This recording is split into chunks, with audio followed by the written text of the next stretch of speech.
අපිට ගත්තොත් we have like a three kind of crisis. අර එකක් තමයි ecological crisis එකක් මේ වෙලාවේ අපි දකිනවා, economic crisis එකක් දකිනවා, social crisis එකක් දකිනවා. එතකොට වනසත්ව හා මිනිස් මේ විරසකයට උත්තර හොයද්දී අපිට උත්තර හොයන්න වෙන්නේ මේ three kind of crisis වලට තමා ප්‍රධාන වශයෙන් අපිට උත්තර හොයන්න වෙන්නේ. එහෙම නැතුව අර dividing and ruling ක්‍රමයට නැත්නම් බෙදා වෙන් කරලා මේකට උත්තර හොයන්න බෑ කියන එක තමයි මගේ අදහස.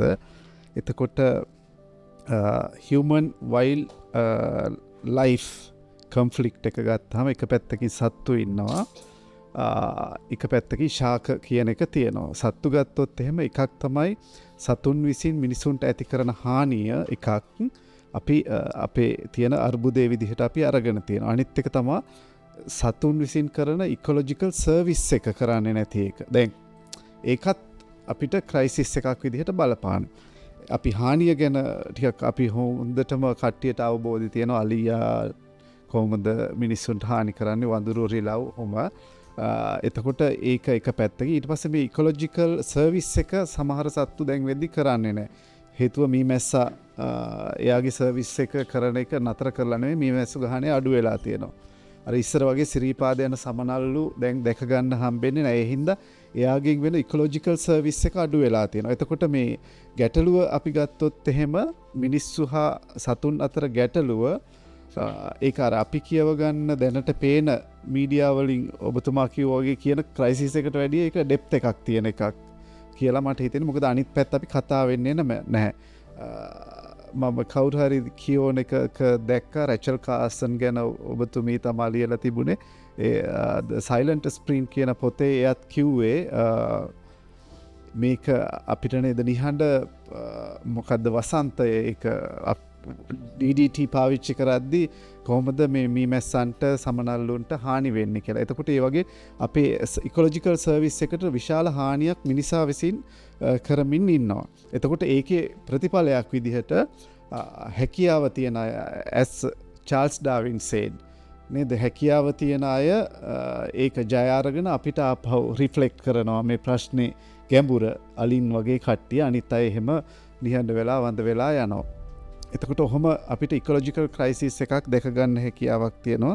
අනිත් පැත්තෙන් තමයි ශාක පද්ධතිය ගත්තොත් එහෙම ආක්‍රමණශීලී ශාක විසින් අපේ ඉකොලොජිකල් සර්විස් එකට හරිය අපේ ගොවිතැන් වලට හරි හෙල්ප් කරන්න පුළුවන්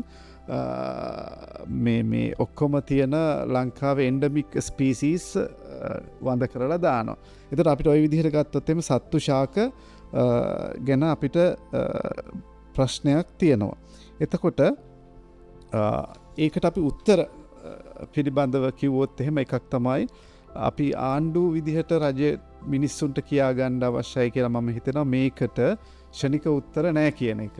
ඒක කියන්න ඕනේ හොනස්ලි අපිට දේශපාලනික කොච්චර අවාසි වුණත් මම විශ්වාස කරන විදිය.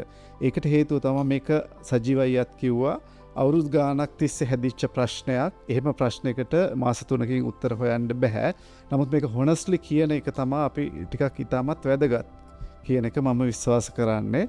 එහෙම කියලා අපි ටිකක් දේශපාලනිකව වාසි ගන්න වැඩ කරනවට වැඩිය මේකට ස්ටෙප් එකක් අපි ඉස්සරහට තියාගත්තොත් මේ ප්‍රශ්නය අඳුරා ගැනීම, ඊට පස්සේ ඒකට අපිට මොනවද කරන්න පුළුවන් කියලා. එතකොට සජෙෂන්ස් විදිහට මම නම් හිතන්නේ අපිට we need like land management policy එකක් අපිට ඕනේ. එතකොට අපිට වනාන්තර 132 දක්වා 2030 වෙද්දි තියාගන්නේ කොහෙද?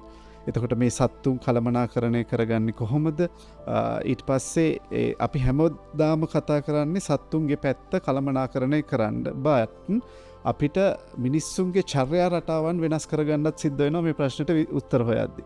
ඒක සත්තුන්ටම කියලා හරියන්නේ නැහැ හැම වෙලේම. ඒ හින්දා අපිට අපේ behaviors change කරන්න වෙනවා. ඒක තමයි අර human centric කතාවේදී මිනිසා හිතනවා අපි වටේ තමයි ලෝකේ කරකෙන්නේ කියලා හිතලා ඉත තමන් වටේ කරකෙනවා කියලා හිතලා ඔක්කොම මට ඕන විදිහට ලෝකේ සකස් කරගන්න යෑමේ ප්‍රතිඵලයක් ආයි philosophically මේකට කිව්වොත් එහෙම.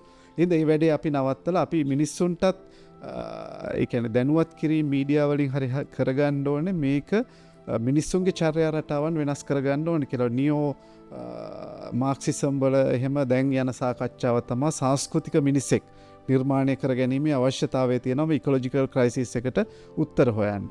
කවුද ඒ සංස්කෘතික මිනිසා කියලා කිව්වොත් ඒ තමයි මම එක්ක හොඳ ගනුදෙනුවක් තියෙන මිනිස්සෙක්. මම සබාදහම එක්ක හොඳ ගනුදෙනුවක් තියෙන මිනිස්සෙක්. මම සමාජයේ එක්ක හොඳ ගනුදෙනුවක් තියෙන මිනිස්සෙකුට විතරයි ඉකොලොජිකල් ක්‍රයිසිස් එකකට ඒක සෝල් කරන්න සපෝට් කරන්න හැකියාවක් තියෙනවා.